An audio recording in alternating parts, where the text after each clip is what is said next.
I was bullied. And I was a bully. Brian Stutter was one of the many things that I bullied him over. I always believed that I didn't have anyone to talk to or share what I was going through. It's amazing how a sincere, simple apology can change everything. Welcome to Bullied Dialogues. I'm Clinton Fain. And I'm Brian Schimmel. In our Bullied Dialogues, as you have gathered in the past couple of episodes, we are talking about people who bully and people who are bullied and the various ramifications and the dynamics around this topic. But have you ever considered that every single one of us is bullied every single day? You know that, Clinton. We are. I do. By what? By algorithms. Correct. And not only algorithms, although algorithms, we could probably have this whole conversation just about algorithms, but I think it's a combination of algorithms and social media policies of corporations, which go hand in hand because they're the ones who create the algorithms that are doing the bullying. Correct. And, people don't... It's interesting since we've started doing this, how people don't oftentimes frame things from a bullying perspective. But then when it is framed that way, it's almost, well, how could it not have been framed that way before? Correct. And I think this is one of those instances because, we are... I think to that point, it's because there is such a conditioned definition of what bullying is. And one of the things we aim to and we strive to achieve in these dialogues is just how many other acts and how much other behavior and how is actually can be framed as bullying. Yeah. And let's look at how does an algorithm bully? So let's give some examples of that. Okay. Your Instagram feed. Yeah, I was searching for something the other day, as we all do, and within seconds and for the next days and weeks, I was bombarded with ads about the one particular subject. Now, it may be seen as, that's how the algorithm works, and whatever you search for, it's going to give you more information on. But it is bullying because what if you were just searching on a one time and you didn't want to be inundated and bombarded with information about this? Well, absolutely. It's like the old recommendation engines from the early algorithms. Yes. I think Netflix was one of the first to start doing those recommendations, or it was Amazon. And, I would buy a book for a friend who was interested in menstrual cycles, for example, and it was a gift. It wasn't for me, but the algorithm wasn't sophisticated enough to know that. So thereafter, anything that had to do with menstruation came my way. But just to take it a step back, we, in our keynote, describe bullying as always being a disproportionate abuse of power, whether it's a group who has the disproportionate power or if it's a person. In this case, the corporation has the power. Sure. And so we don't have control. We are victims of whatever is fed to us. We think sometimes they'll give the perception that we have a choice. Yeah, I mean, they'll give an option of do you want to see more or less of these ads, and you go, no, I want to see less, or I want to see none, or don't show this again, but then it pops up somewhere else. Exactly. And I mean, it's interesting because we're actually at a pivot point at the moment. There's like some significant things that have happened certainly in the last couple of months, but even in the last week, that very much are going to impact how this experience moves forward. Sure.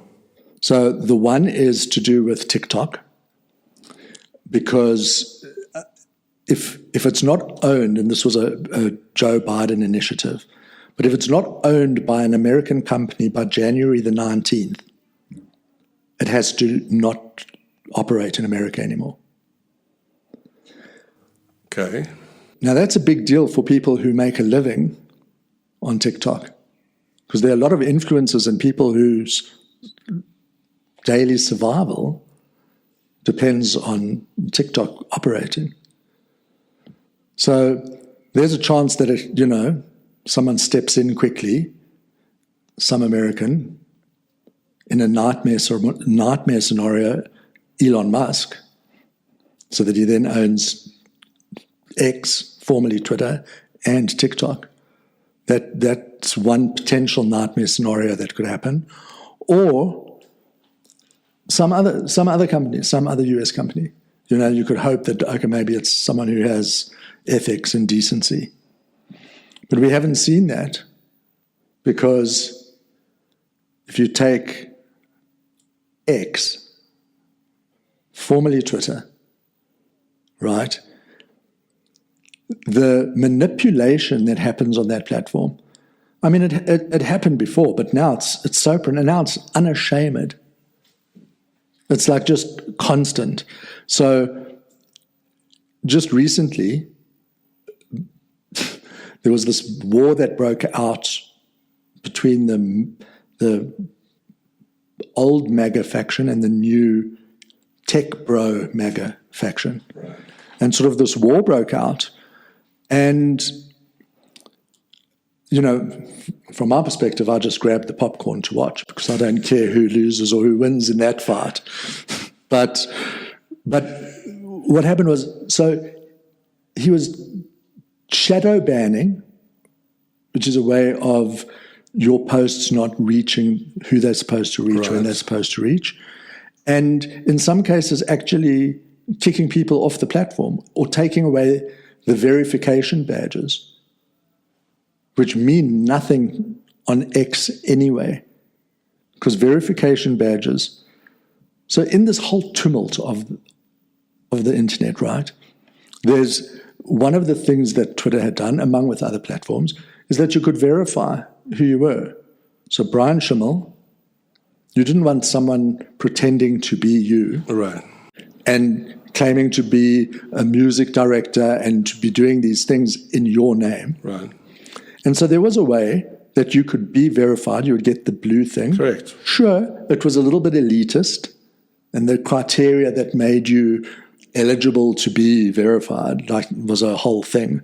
But you could rely that if you saw something from Cher, or if you saw something from Mark Cuban, or anyone, that it was that's who it was. That it was the real person. Yeah. And then Elon Musk comes along and says, anyone can buy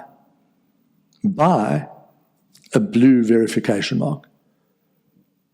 So now you even see something, if I see something like on that comes via X, and let's just say it's from Pink, and it has a verification sticker, I'm not convinced that that's Pink.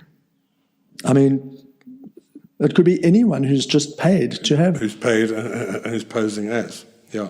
So that's an example of a policy that in a bullying way took away something that we could rely on in this age of so much misinformation, And we're bullied by misinformation. And we are also bullied by the oversight of bots. I mean, Absolutely. it was about 6 months ago that I torched my entire Facebook account and I deleted it. That's what I was going to ask you about. I wanted you, and while telling the story, I want you to also say what you felt as you were going through this process. Like what you actually felt that compelled you to do what Yeah, I mean, I'd had a Facebook account for like over 20 years. And I've never been one of those scrollers. Because call me self-involved, call me selfish, call me whatever you want to call me. I'm not particularly interested in scrolling to see what other people are doing. I don't really care. I'm one of those people who used Facebook to basically say, if I was traveling and this is where I was, and I was in this place in the world or that place in the world, or if I was working and I was doing a show and I was conducting something and I was doing a project, it was a means of going, this is what I'm doing.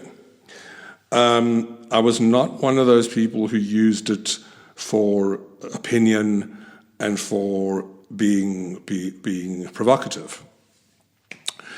And about 6 months ago, there was a colleague of mine who had produced a show, and she asked me if I would write a post about the show. She didn't tell me what to say. She just said that you have people who trust your opinion on these matters, and please, will you write a post? I said, sure.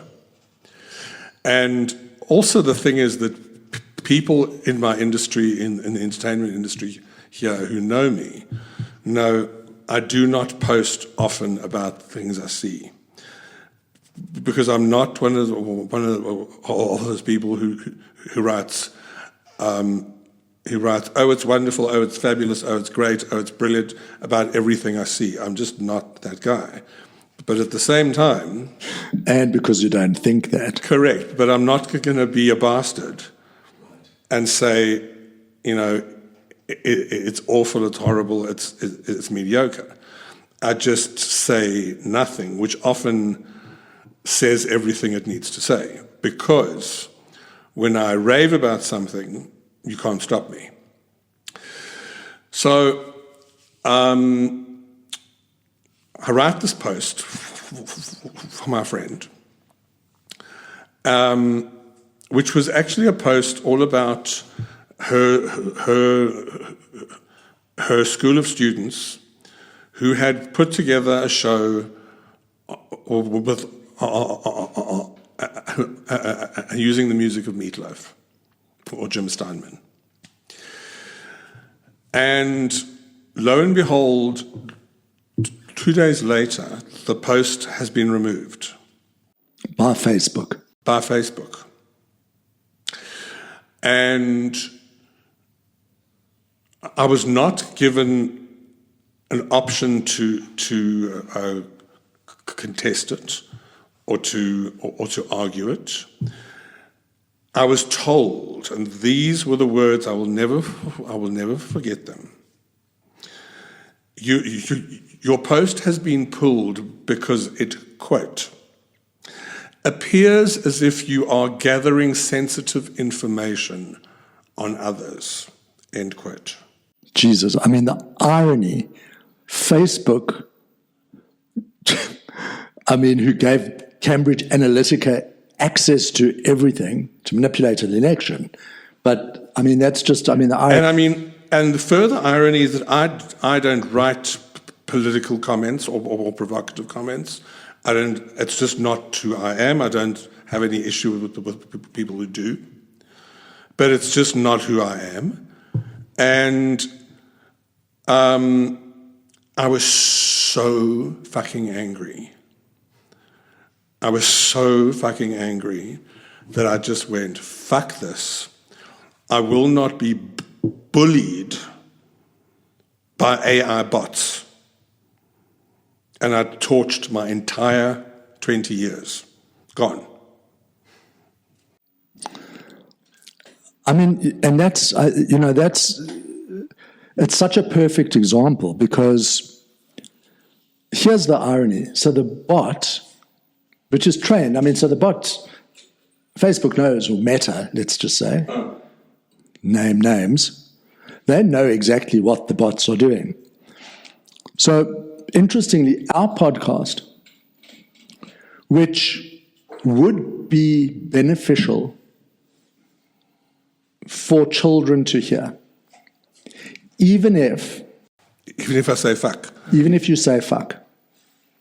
But the policies of YouTube and, when the podcast gets posted, we have to stipulate that it's not for children, because it contains the word fuck. And I sometimes see some stupid, law and crime crap that I watch on YouTube, which I shouldn't, because that's just dopamine hits, being bullied by dopamine. But what happens is I'll see them and they'll ridiculously say, they won't say the word sexual, because God forbid someone hears the word sexual. It's okay to promote the priest that's molesting the child. Right. That's cool. But God forbid you use the word sexual or you say the word fuck. So in some ways, people who would benefit really a lot from this, especially when we talk about bullying at school. And sure, it's great for parents to listen to, and it's great for adults to reflect on, especially if they have kids. But, or people who are doing it, or if we're dealing with issues in the workplace. But, what 15-year-old hasn't heard the word fuck? And then is deprived of hearing tools on how to manage being bullied that we might address on this podcast. I think it surprises parents as to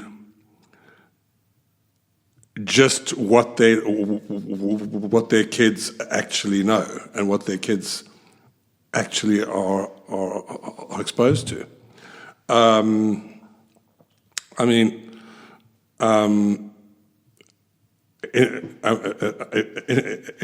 In our keynote, we have a video, and we went out to 2 schools, and we got a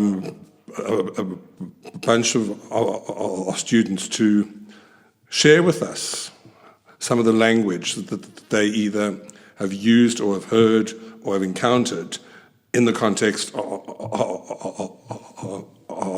bullying. And when we show the video, especially to adults and to parents, they are so shocked and they're so stunned, how can you show this? And we go, this is the language that your kids are using. And where do you think they hear it? It's all, wherever you go, you can ban their phones and restrict their screen time and do all of that. There's no escaping it. They are bullied all the time, and by some form of medium that is going to get to them, and if not directly on their own phone, it'll be on somebody else's phone. So now, one of the things, a specific line that you talk about in our keynote is when you say how we're bullied by algorithms, Yeah. you also say how Oh, or why. I say why. Well, you say how. Every day we're bullied by algorithms. Yes. I say. The line I use is, how do we encourage empathy and kindness in our environments, both real and virtual, when every single one of us is bullied every single day by algorithms designed to promote the most toxic content? And that bingo, because that's the issue. The content is the way that engagement happens for these platforms is by promoting the most toxic content. That is how it works. And so, the algorithm will see, and this is now trained by the algorithm, right? So if you respond to a post by putting a thumbs up, right? Yeah.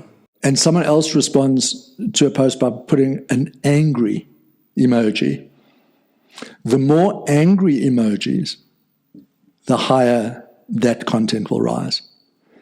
That's how it works. You see, it gives into the most base of human characteristics, and you've even one of your lines in our keynote, which I think is absolutely true, is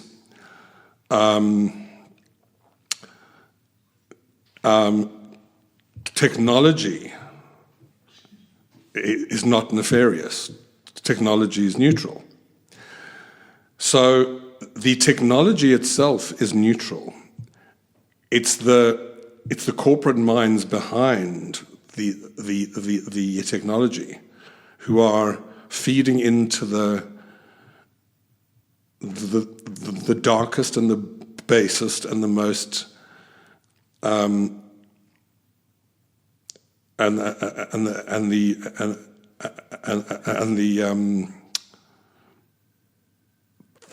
the side of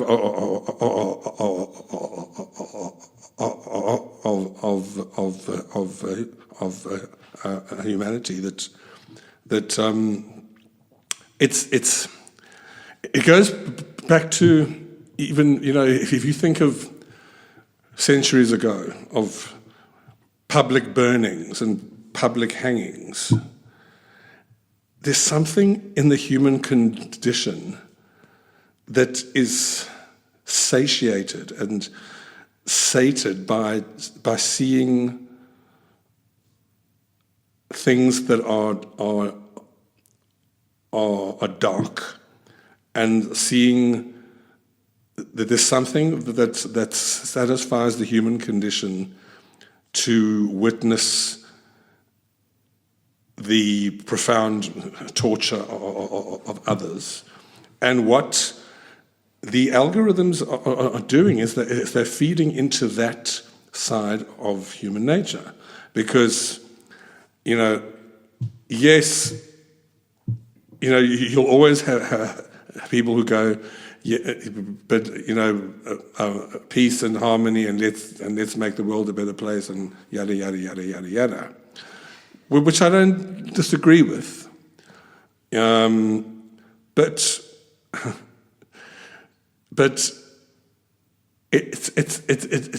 but peace and harmony and world in union doesn't sell tickets. Well, the world in carnage sells tickets. Yeah. I think the other thing worth sort of bringing it back to current century, and in fact this week, so...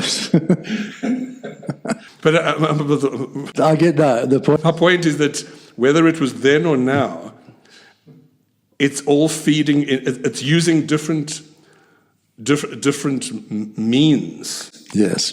to feed into the same hunger. Now that's being defended.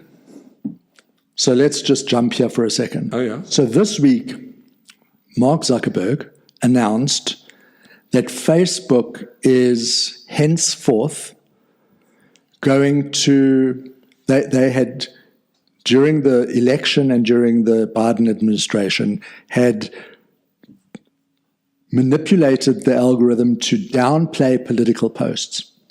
Admitted it. People weren't interested in politics, they said, which is why people sought to engage in politics elsewhere than Facebook. But, yes, but I was gathering sensitive information. yeah, yeah.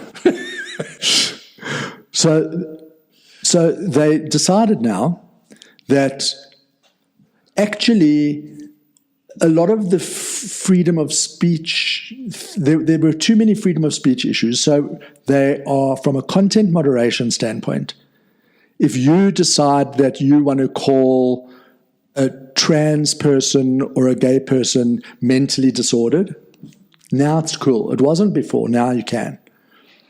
They don't want to monitor because now everyone's doing that, and so they don't want to squelch that kind of expression. Okay, and then not only that, they also are doing away with fact checkers. Yeah. Who needs fact checkers? Rather just trade in misinformation. So what's going to happen now is that Facebook is going to become even more of a cesspool of direct misinformation, hate, etc., kind of how Twitter has become, because he's emulating, even said so, is emulating what Elon Musk did to Twitter. And on Twitter, now it's supposedly a free speech zone, but only if it's free speech that Elon Musk likes. Or, if in the case of China, where he's doing business with China, if they tell him to remove something, he removes. So he claims to be a free speech absolutist. He's anything but. It's the same as these religious institutions who want to discriminate against whether it's gay people or people who have abortions or whoever it might be, under the guise of, by not being able to discriminate, you're infringing on their religious freedom. That's how it's framed. And so this is being done now. So now it's a freedom of speech thing. Suddenly it's freedom of speech that Zuckerberg and Musk and all of them who are donating millions to the inauguration, but that's a whole other thing, and where the real impetus behind why they're doing this is so blatant. But they're framing it as being free speech. But it'll be interesting because already you're starting to see all these posts of saying 36-year-old pedophile Mark Zuckerberg died on January 9th, and posting this all over Facebook. Because if misinformation's cool, then misinformation's cool, you know? And relying on people to just have to now filter through all this shit, basically. And so if you don't want to be victimized by algorithms and you don't want to have your online experience shaped like that, then we've got to figure out ways of how do you not be bullied in this way, aside from not engaging at all. Like, there might be practical tools that are available that you can use. Well, I mean, I came back to Facebook only 3 months ago because I came back reluctantly because the other thing about how we are bullied in this way is that the world is run on social media. And whether we like it or not, no matter how much we add filters and things we do want to see and don't want to see, businesses run on the power of social media. And it's like, it's honestly, I realized, when we started this, and and to get this out there. How else are we going to get this out there without social media? So you're damned if you do, and you're damned if you don't. Well, I mean, YouTube, an example. I mean, obviously we use YouTube as one of the channels for this podcast, but I did an exhibition. The last exhibition I did, which was based on the torture images. They were reenactments of the torture images from Abu Ghraib in Iraq. Right.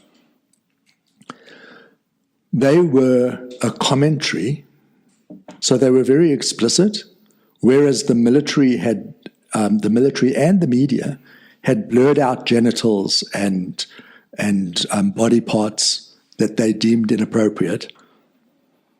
It was ironic because the torture itself wasn't inappropriate. So the piling of people on a pyramid or forcing them to simulate, like all of that was okay, but God forbid you saw their penis at the same time. That was more indecent to them than the torture, which was part of what the commentary was. And it was an exhibition, I mean, New York, London, Beijing even, I had that exhibition. I could never promote it on Facebook or YouTube. The very images violate their policy. Right. So I could never leverage social media as an artist. Even the stuff from Annoy.com I couldn't use because most of it violates their standards. And that's therein lies the point: is that how much we rely on social media to sell products and sell our wares and sell our trade and whatever we're doing, and it's just. I mean, I don't know unless you're living, you know, in a village in some third world country, away from technology and away from all things that are what we know. Unless you are willing to disconnect from the world in every possible way, it just seems to me that we can't function without having a social media presence. So there is that component. I mean, one of the podcasts I watched was a Diary of a CEO. And I forget the person, unfortunately, I forget the name of the person who he was interviewing, a sleep expert, who was saying how one of the founders of Netflix stated that their biggest enemy is sleep. Like for them, when you're not, and it's a function of capitalism, really, because if you're sleeping, you're not consuming or producing. Sure. So, sleep's an enemy to that. And so everything is about us being engaged. It doesn't matter how unhealthy it is to stare into a screen day in and day out. So they have these dopamine hits or appealing to our dark side or whatever it is that's going to intrigue us and have us just keep scrolling and scrolling and scrolling and scrolling. The impact that has on children and their ability to communicate. We used to read books and play outside, and sure, we had our problems. This is next level. I mean, it's a miracle that the kids even know what a book is. Isn't that an thing you read on a Kindle? Like that, literally. They don't know. They don't. And there's one thing I will say, because this kind of comes back when it comes to policies of social media companies, right? All of it to this day is governed by the Communications Decency Act of 1996. Well, which you had something to do with, am I right? I did have something. I didn't have something to do with it. I had something to do with overturning one of the provisions. Right. So that governs telecommunications to this day, and it was an update of telecommunications law from before in the United States that was 40 years old, and they tried to adapt it to work on the internet, but it was impossible, just because the technology is so different. But the essence of that was, so there was a provision that you couldn't transmit over the internet. Now listen to how stupid this is, because imagine this. You couldn't transmit over the internet anything indecent with an intent to annoy someone. Have you ever not seen anything indecent with an intent to annoy someone on the internet? I mean, that's all it is. That's all it is. That's all it is right now. But that was the law at the time, as it was passed. It was signed by passed by Congress, signed by Bill Clinton into law. And I fought that provision because at the time, my question was, indecent according to who, and annoying according to who?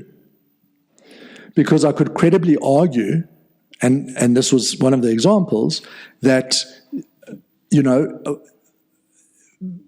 something that someone would see, or someone could say that abortion was indecent and annoying. So you couldn't talk about abortion. Or someone could say, I find homosexuality indecent and it annoys me. So then who's deciding what's indecent and what's annoying? I could look at content that was very, very annoying to me, and then the very same content by the very same person, I could smoke a joint and be in a much better mood and not be annoyed by it.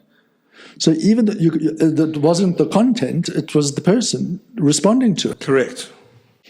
And so with that, I launched a website called annoy.com, as you know, which was designed to challenge it.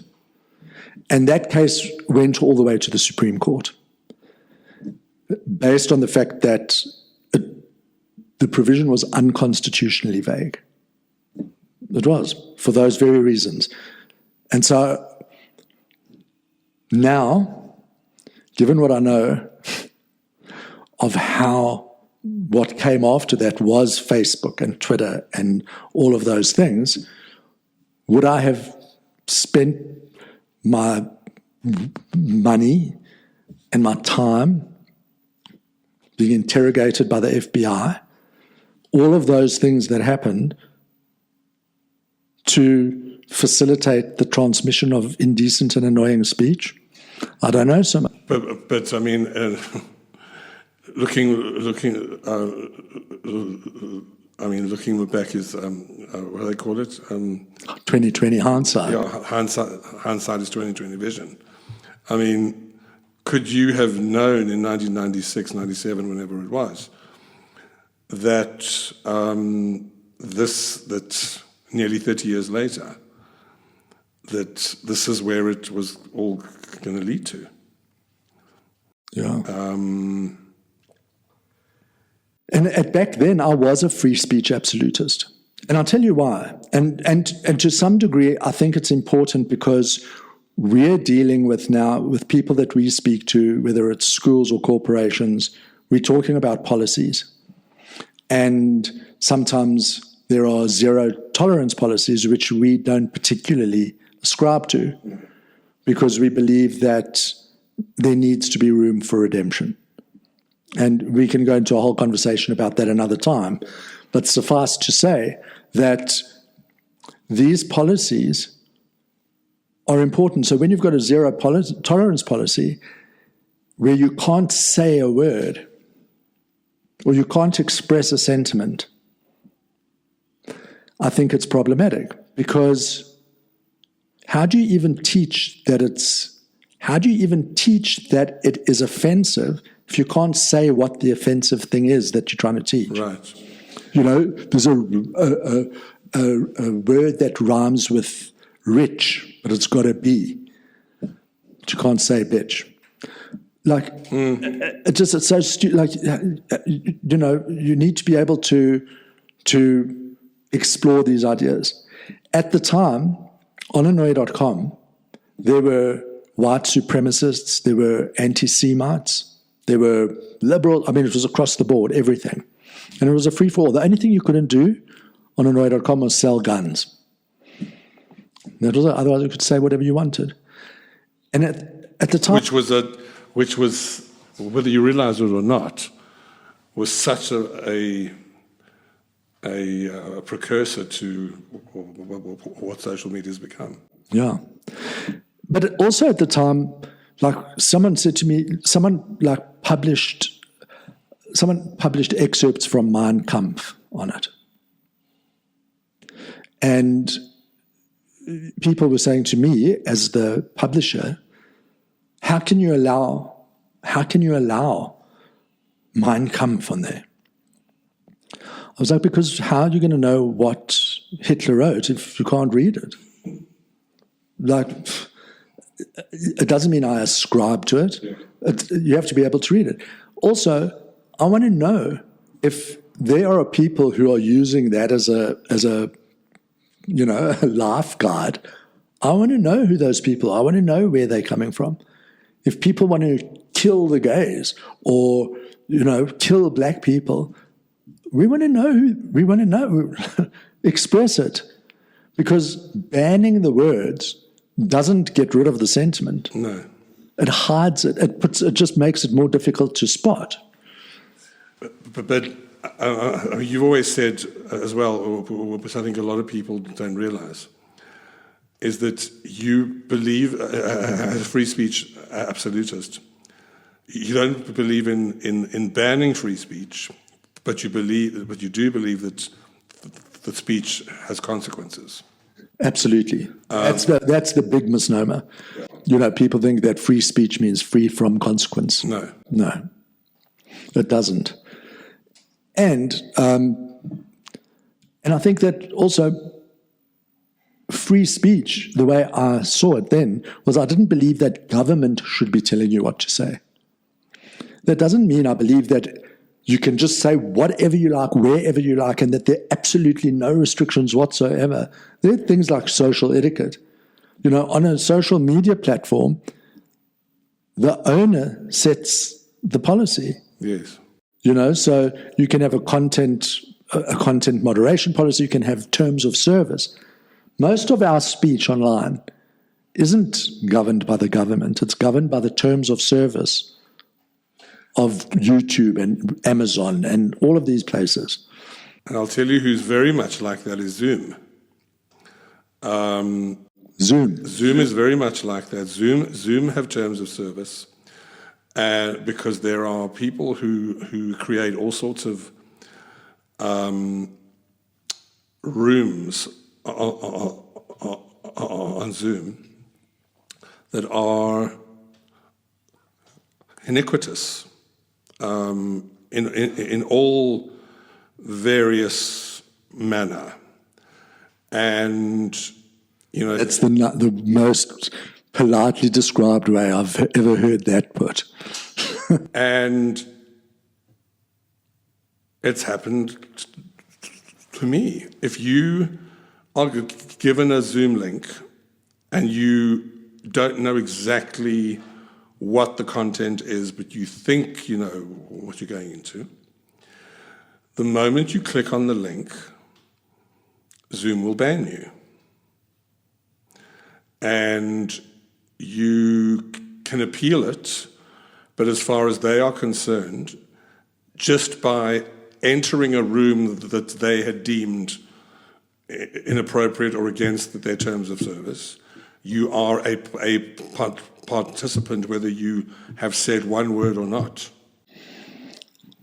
I didn't even know. I mean, Zoom's never been my go-to for that kind of content. You've now learned something about Zoom and something about me, and so is everybody else watching this.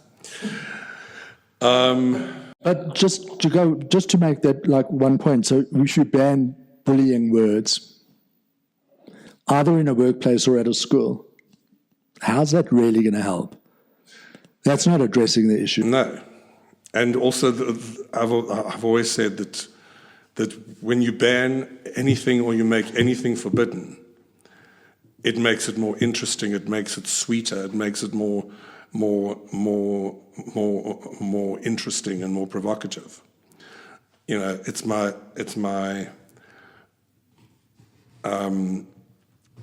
metaphor I love to use of Eve and the apple. That that she had free reign. If you, however you believe or manifest or look at the story of Adam and Eve, which doesn't have to be a religious context or a biblical context, but the metaphor was that Eve was told you can eat any fruit in the garden except from the tree in the middle that has the apples. And what did she do? She went straight for the tree that had the apples. Why? Because she was told not to. Exactly. So, I mean, listen, some of the things you can do right now, you can demand, to what end remains to be seen, but you can demand accountability and transparency from the social media platforms that you frequent, or leave them. You know, a lot of people left Twitter, or rather X, to go to Blue Sky. Why? Because Blue Sky allows you to curate an experience that you want. It's not ad-driven. For now. I mean, and that's their promise, but remains to be seen. But it's open source, the technology. So it's not like this walled off platform. And you get to, if you don't want to hear Andrew Tate's toxic misogyny, block. Yeah. And it's easy, and they don't, on Twitter, you block, but you can still see, and then they can get through, and then it gets promoted, and it's still pushed. Like, every time I logged onto fucking X, I would get Don Trump Jr.'s posts. Like, what demented algorithm would have thought I'd be interested in that? To wrap up this fairly lengthy podcast, what I find even more alarming, and I'm sure it's happened to you, is it not only, I mean, we had started by saying, you know, how you click on something and then suddenly you are bombarded.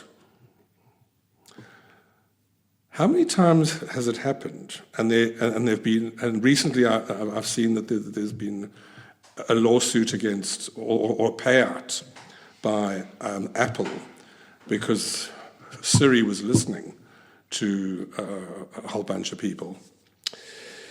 And how often has it happened that you're not even searching for something, but you just are in a conversation in a room talking to somebody about it, and the next thing, out of nowhere, on your Facebook, on your YouTube, on your somewhere. I mean, it blew my mind a couple of weeks ago. I mean, I haven't spoken about, you know, the groundbreaking 80s